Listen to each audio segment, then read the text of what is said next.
নমস্কার বন্ধুরা, সবাই বলছে যদি বিজেপি পশ্চিমবঙ্গে ক্ষমতায় আসে তাহলে বিজেপি মুসলিমদের ক্ষতি করবে বা মুসলিমদের জন্য সমস্যা হয়ে দাঁড়াবে। কিন্তু এরই মাঝে কিছু মুসলিম ভোটার্স এরা নিজেরা বলছে যে যদি বিজেপি আসে ওরা নিজেরাই সেফ থাকবে, ঠিক আছে, ওদের কোনো সমস্যা হবে না। ভিডিওটি দেখুন, তাহলে বুঝতে পারবেন যে ভোটাররা নিজেরা কি বলছে। মুসলিম যে সমুদায় আছে, মুসলিম যে সমাজ আছে, ওরা কি বলছে আলটিমেট, যে এরা ভোট কাকে দিবে আর কেন দিবে।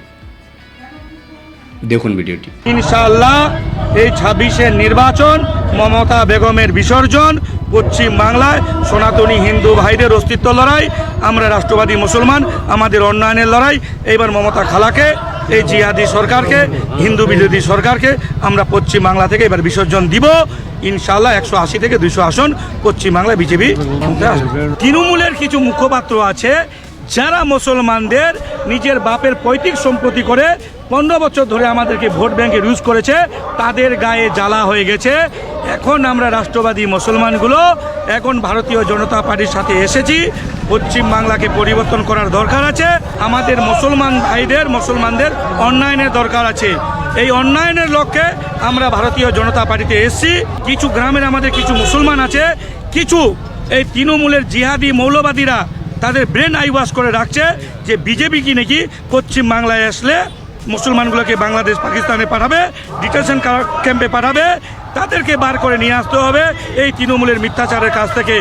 আমি পশ্চিমবাংলার মুসলমান ভাইগুলোকে বলবো, দেখুন ইউপি, দেখুন গুজরাট, দেখুন বিহার, দেখুন আসাম, ওখানে তো বিজেপি রাজ্যে আছে। সেখানকার মুসলমানগুলো তো বাংলাদেশ পাকিস্তান মসজিদে তালা লাগে যায়নি, দরগাগুলোতে তালা লাগে যায়নি, সেখানে তো আজাদিতে আছে, সেখানে আরামসে লোক মাছ মাংস খাচ্ছে। আর পশ্চিম বাংলায় মমতা বেগম মিথ্যাচার করে আবার পুনরায় দুর্নীতি করার জন্য আবার পশ্চিম বাংলায় 2026-এ 4 মে আবার ক্ষমতা আসার জন্য একটা মানুষকে একটা ভয়ের বাতাবরণ তৈরি করতেছে বিজেপির নামে। এর থেকে মানুষকে মুক্তি দিতে হবে।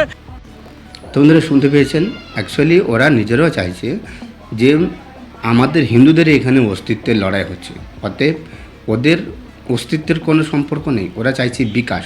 মুসলিম সমাজের ভোটাররাই বলছে, যাদেরকে বোঝানো হয়েছে যে বিজেপি তোমাদের পক্ষে ক্ষতি, বিজেপি তোমাদের পক্ষে সমস্যার কারণে দাঁড়াবে, তারাই বলছে।